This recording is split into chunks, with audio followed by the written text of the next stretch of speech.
and it's horrendous.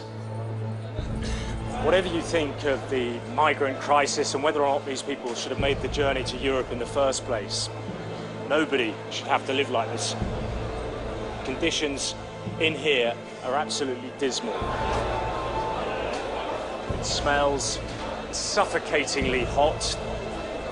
More than 200 people in here, and between them, there's only one bathroom. In a room full of so much despair, so long as I'm in focus, this story just sort of tells itself. I pretty much just have to hit record. We filmed during mealtime.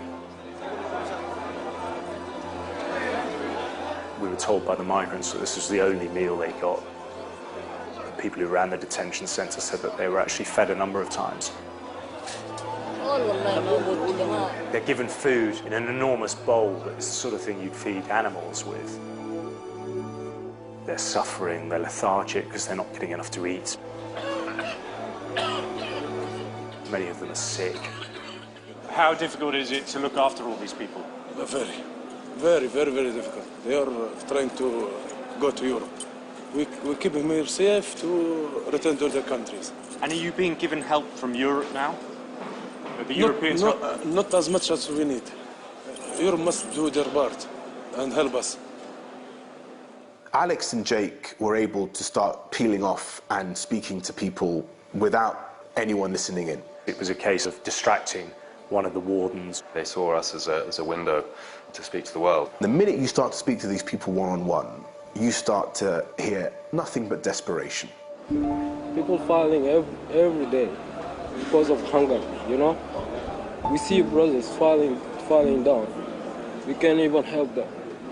Every day, things getting worse. Most of the people we spoke to said that they were not being well treated. They were being violated and abused routinely. This is prison.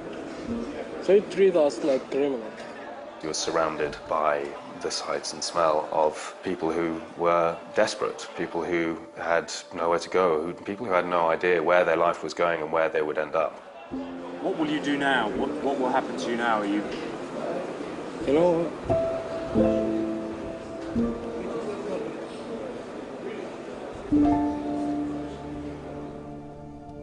we spoke to a large number of migrants who would tell us these stories of how they were abused, how they were beaten. And they are taking us to outside to work. When we were working, they are not paying us. So they're taking you and putting you to work? Yes, every day, daily. Even now, also, we have some people, they are absent. They are died, they are alive, we doesn't know. They are taken outside. When they are come enter here. So you're treated as slaves? Yes.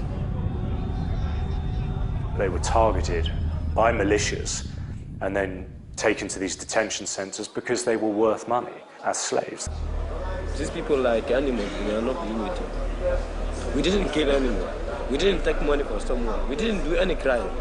Yes, we are refugees. We came across sea here. They are arresting us. From the minute they leave home to the point of getting to Libya or trying to get to Europe, they are at constant risk of exploitation.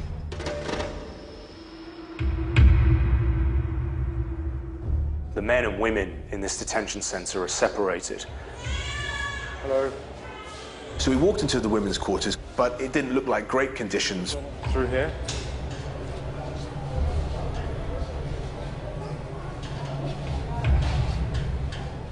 There were beds, there were places where they could sit.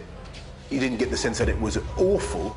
Things were quite calm to begin with. Please, sir, I can't get up because I'm hurt. You're hurt? Yeah.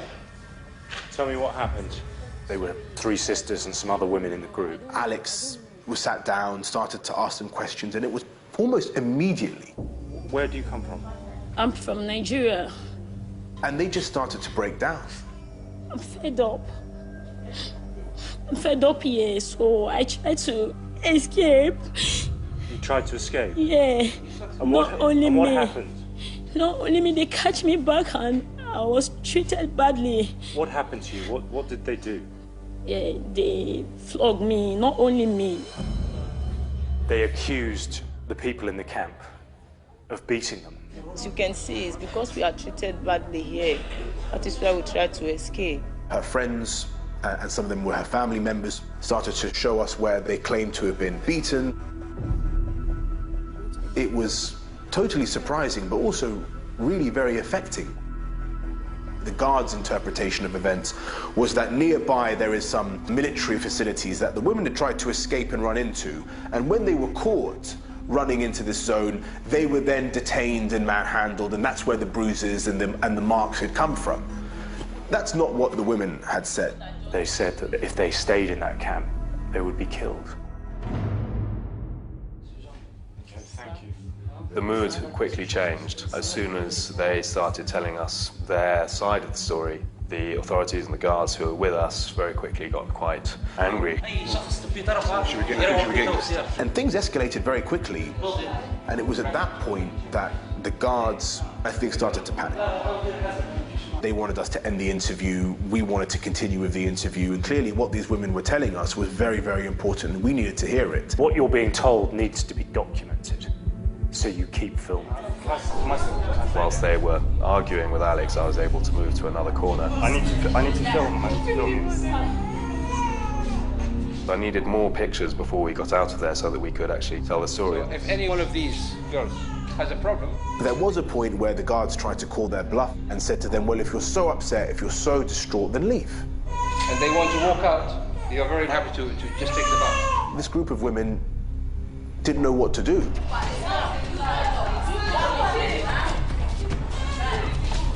They knew that this was part of a game.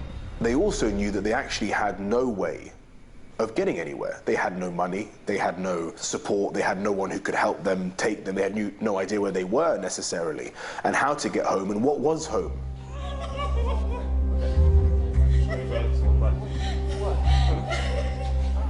Why? Okay, take for them. I stopped looking like I was filming, but I didn't see the need in actually switching the camera off. It's become increasingly common now that when you're filming sensitive situations around authority types in countries like Libya, you are often told to stop filming or don't film that. Memnoor, forbidden, you can't film that. So you have to try and find ways between yourselves as a team of still trying to get those images. They're very important. We kept rolling, so we saw kind of the dynamic between these groups of people. The women clearly very, very scared. The men running the detention centre worried about what this would mean for them if their bosses saw that this had happened and wanted us out of there. They wanted us to take them from the centre and get them out of there, but of course you can't. You are powerless. You go in there, you hear their story, but that story doesn't end just because you've left. The Libyans say that they will eventually be repatriated and sent back to their country of origin, but you don't know what will happen to them. I think that's the fate that probably faces many thousands of people who are in those kinds of detention centres, men and women. We need to, I think, sometimes reflect the risks that they're taking in full knowledge of what the consequences could be: imprisonment, abuse, exploitation, even death, that they're still willing to take those risks because of how difficult life is in the countries that they are coming from. And unless you address it from that perspective, I think it's very unlikely that people's attitudes are going to change and things will get better. As long as there is the pull of Europe, and as long as migrants think that there is a hope of getting, and Libya is a chaotic place, there will always be this criminal enterprise and these smuggling gangs. So the problem will always continue.